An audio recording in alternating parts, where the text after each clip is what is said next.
Nossa aula de revisão, professor Jorge. É isso aí. Depois dessa viagem, né? É um resumão aí sobre a questão do segundo ciclo da borracha, território federal do Guaporé. Vamos para o nosso resumo, galera. Vamos lá. E agora é jogo rápido. De olho na tela aí, galera. Vamos lá. Aula 12.2. Rondônia no contexto do segundo ciclo da borracha.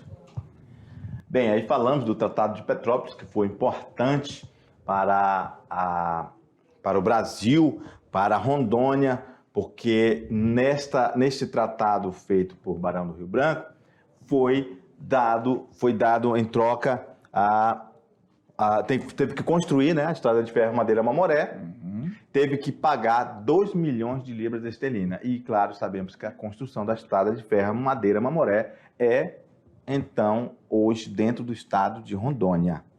Então, na época, era dentro do Mato Grosso, né? Beleza.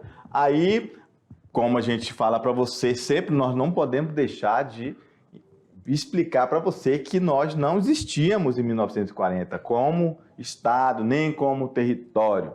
Nós éramos parte do Mato Grosso. E em 1940 existia já o território do Acre, território federal do Acre. Ok? Não existia território ainda de Rondônia, né? É. E nem existia... Volta lá, professor. Não existia Tocantins, Amapá, não existia Roraima, né?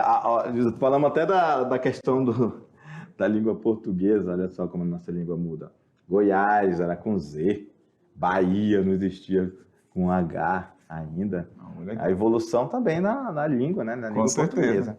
Olha só, falamos também da questão da borracha, da necessidade da borracha, que nós novamente... E é o motivo de existir o segundo ciclo da borracha, essa necessidade que os Estados Unidos têm, junto com os aliados, em ter o fornecimento de borracha para fomentar a Segunda Guerra Mundial. Ok? Bom. E aí, o que vai acontecer? Vai vir muita gente lá do Nordeste, novamente, para a Amazônia.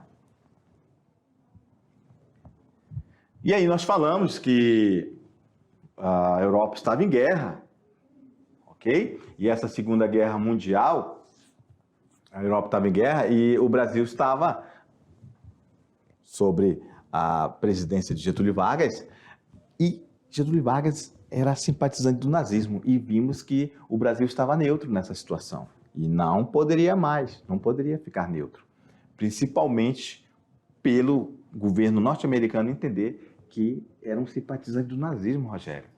E também, né, por financiar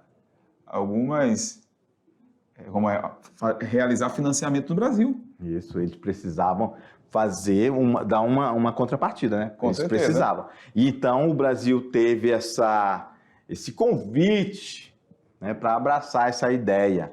E então o governo brasileiro saiu dessa pressão, porque ele cedeu ao governo norte-americano, e assim surge o segundo ciclo da borracha. Pessoas vão vir para a Amazônia para tirar a borracha para mandar para o exterior.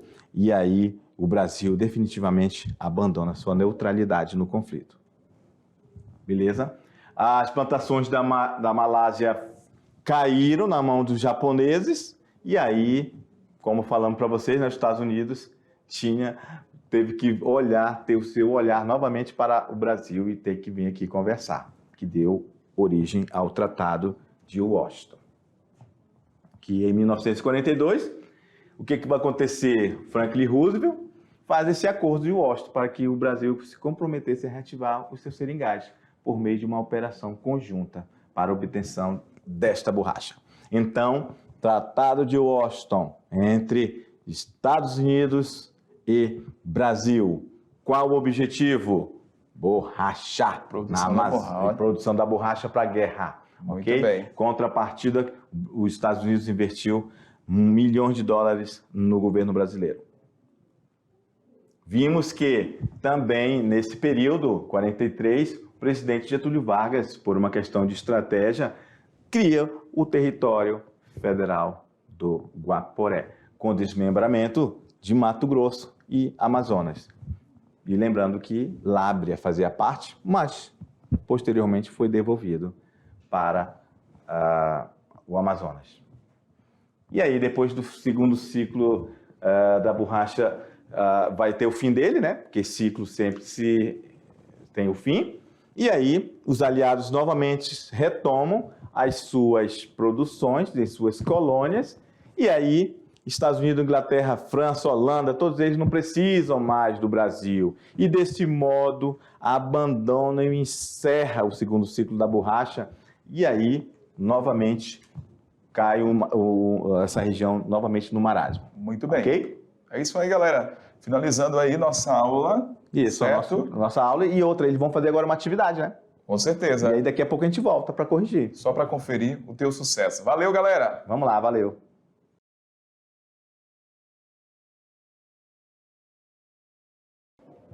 Fala, galera! E aí? Garotada gabaritou tudo ou não? Eu tenho certeza. Será que eu tenho certeza? Tenho certeza, cara. Porque essa galera ficou atenta aí à nossa aula de hoje, sentiu aí pouca dificuldade na resolução das questões. Isso, só relembrar as coisas que a gente falou, né? Com certeza. Ter um pouco de atenção. É isso aí. Detalhes daquelas que a gente já falou, se tiver palavras, respectivamente. Então, é só uma questão de atenção, não é isso? Então, com a faca e o queijo para gabaritar. Fechou. Vamos lá, no quadro. Atividade de sala. Oi, beleza. Então, vamos lá. Questão 1. As casas aviadoras eram... Olha só, a primeira pergunta, Rogério, a gente já pode dizer que é mamão com o quê? Com açúcar. Mamão com açúcar, Tranquila, né? tranquila. Letra A. As casas aviadoras eram estabelecimentos comerciais que despachavam mercadorias aos seringais, deles recebendo em troca a borracha produzida. B. Estabelecimentos comerciais dos seringais, também conhecidas como taberna. C. As casas aviadoras eram estabelecimentos comerciais que despachavam mercadorias aos seringueiros mediante pagamento em dinheiro. Alternativa D. Estabelecimentos comerciais que faziam pagamento salarial dos soldados da borracha. Ou, letra E, as casas aviadoras não era um estabelecimento comercial, e sim um local onde eram guardados todos os equipamentos necessários aos seringueiros. E aí, Rogério, tu acha que os nossos queridos alunos se confundiram, erraram? O que você acha? Eu acho que, diante do que nós falamos e diante do resumo que nós fizemos, eu acho que nosso querido aluno vai lembrar, né? Que as casas aviadoras não eram estabelecimentos comerciais dos seringais, que era conhecido como taberna. As casas aviadoras não eram estabelecimentos comerciais que despachavam mercadorias aos seringueiros mediante pagamento em dinheiro. Eles não queriam dinheiro, eles queriam a borracha. Certo. E as casas aviadoras não eram estabelecimentos comerciais que faziam o pagamento do soldado da borracha. E as casas aviadoras não eram um estabelecimento comercial que guardava todos os equipamentos necessários aos seringueiros, não. Então a gente já sabe que é a letra A. Eram estabelecimentos comerciais que despachavam mercadorias aos seringais, que deles recebiam em troca a borracha. Beleza? Certo. Ficou tudo dúvida? certo. O que tu acha? A garotada acertou? Tá, tudo tranquilo. Eles acertaram, Rogério? O que Com tu acha? certeza. Fechou, então. Vamos lá. Vamos para a questão 2. Presidente que visitou Porto Velho em 1940. Não, peraí. Essa aí é mamão com o quê? Mamão com açúcar, com mel, com tudo. Não, botaram mel e também um pouco de leite ninho. E a Nutella? E a Nutelinha? É a Nutella. Vamos lá. Pronto. Então, realmente, foi fácil. Tranquilo, né? Galera, eu tenho certeza aí que vocês, na hora que viram essa questão, só vibraram. Pronto, essa acabou, não tem acordo para ninguém. Já era. Porque eu fiquei ligadão na aula de Geografia de Rondônia. Isso. É isso aí. Vamos lá. No quadro. Então, O presidente que visitou Porto Velho em 1940 foi Nilo Peçanha? Não, Nilo Peçanha não era mais o presidente. Jânio Quadros? Não, Jânio Quadros viria depois. João Figueiredo? Não, João Figueiredo viria muito tempo depois. Tancredo Neves? Também muito tempo depois. Então só pode ser, só falamos dele.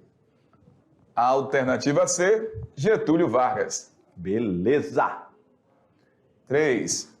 Em 1940, Rondônia ainda não existia nem como território federal, o que ocorreria somente em 1943 por um decreto presidencial.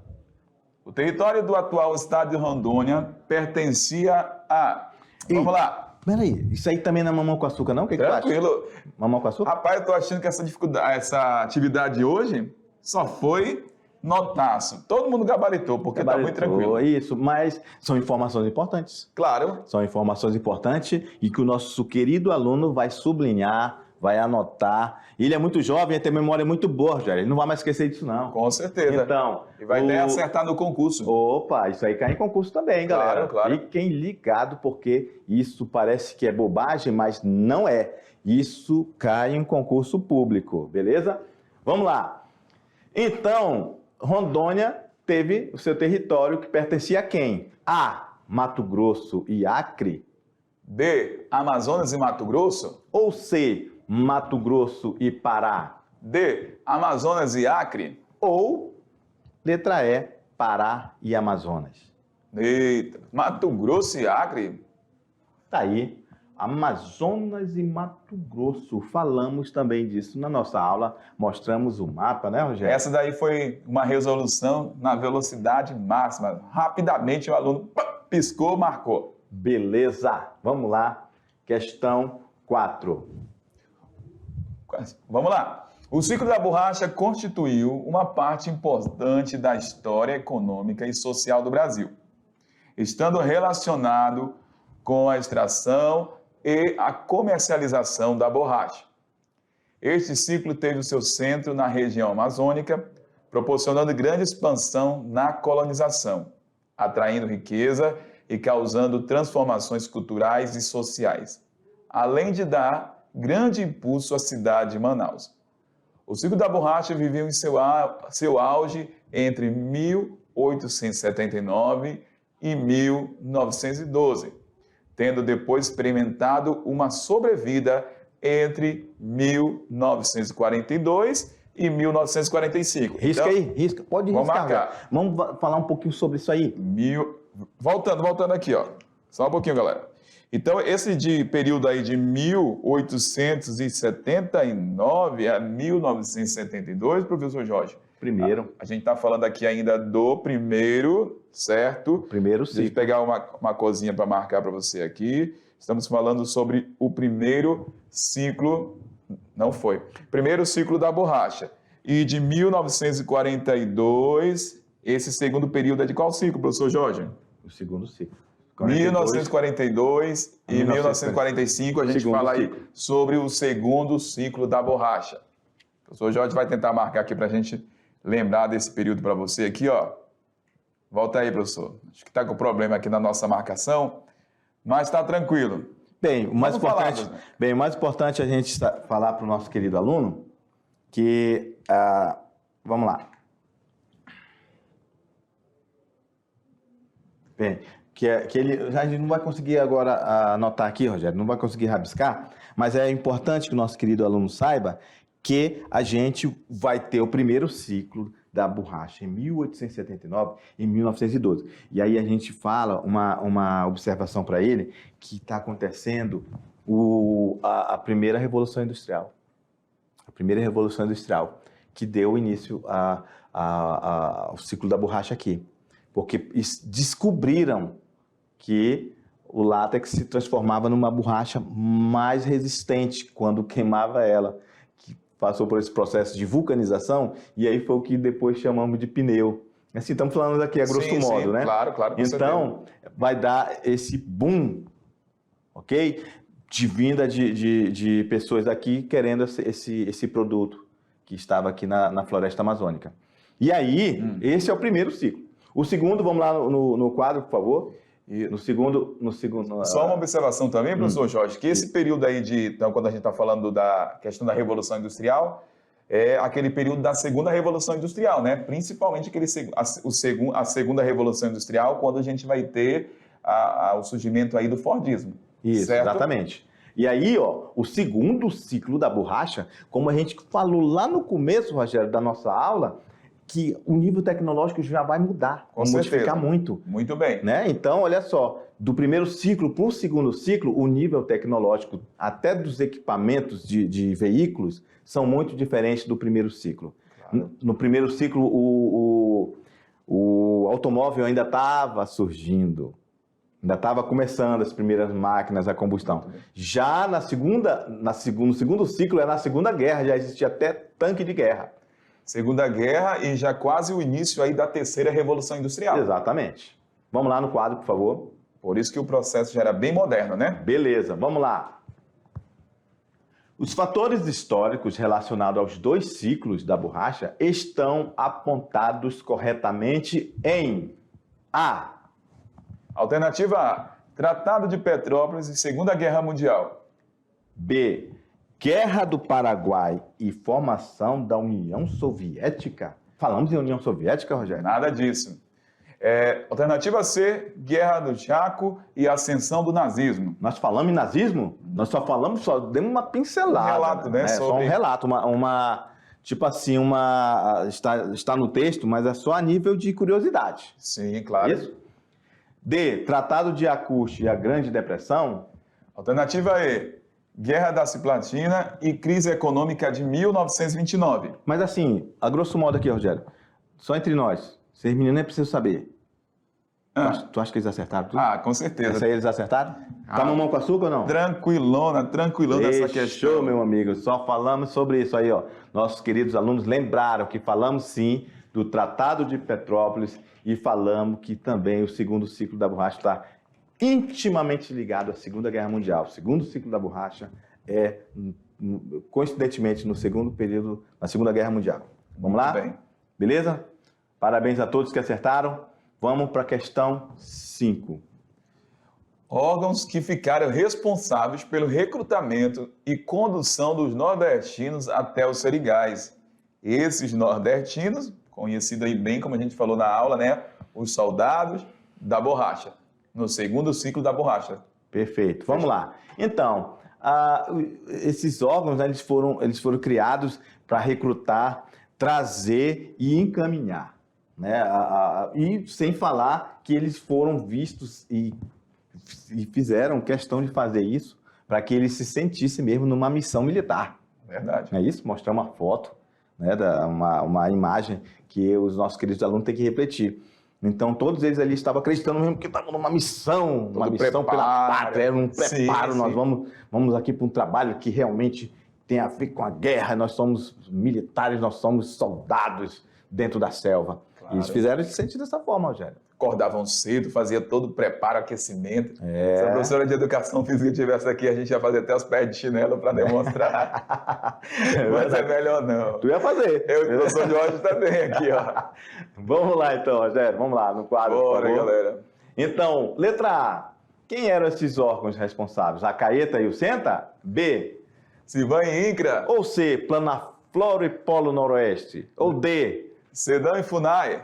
Ou IBAMA e Embrapa. Rogério, a gente falou de IBAMA? Falamos em aulas anteriores, mas nessa aula hoje não. Falamos de Embrapa? Não. Falamos de SEDAM? Não. Falamos de FUNAI? Negativo. Não. Nós falamos do Planafloro? Em aula passada. Sim, claro. Polo Noroeste? Também em aula passada. Falamos do Sivan? Também em aula passada. Falamos do INCRA hoje? Não. Então é mamão com açúcar. Tranquilo. O que tu acha? Tranquilo? Eles acertaram? Eles lembraram que a Caeta e o Senta foram os órgãos que ficaram responsáveis pelo recrutamento e a condução dos nordestinos até os seringais? Eles lembraram, né? Fechou, meu amigo. Então, parabéns a todos os nossos queridos alunos que acertaram essa questão. Então, fechou, certo? Beleza. Olha só, galera. Show de bola. A gente parabeniza você que gabaritou as questões de Geografia de Rondônia. Isso aí. né, dessa aula. E se por acaso ficou alguma dúvida, o que ele tem que fazer? Fala aí, professor Jorge. Fala um pouquinho. Dicas. Dicas. Você pode reler o material, você pode chegar em vídeos da internet, você Certo. pode pedir para o seu professor presencial. O professor presencial pode, junto com a escola, tentar livros na biblioteca da escola. Então, tem várias formas de aprofundar esse assunto, que é muito importante para o caminhar do conhecimento dele. Claro, com certeza. Então aí, ó, são dicas maravilhosas. Faça aí toda a questão da sua revisão, realmente, pegue o seu material. Porque além de você estar estudando aí para o seu ensino médio, que é o primeiro ano, você tem que entender que já você está fazendo um vestibular, você está fazendo o Enem e até mesmo um concurso. E como a gente já falou aqui nas aulas passadas, Geografia de Rondônia, estamos aqui no estado de Rondônia, então você vai se deparar, em a maior parte dos concursos que você for fazer, com questões aqui do estado, História e também a Geografia de Rondônia. Então são dicas aqui do professor Rogério, professor Jorge, porque a gente quer o seu melhor, o seu sucesso, né, professor? Perfeito. É isso aí, galera. A gente volta aí no nosso próximo encontro. Um grande abraço e até mais. Tchau. Valeu!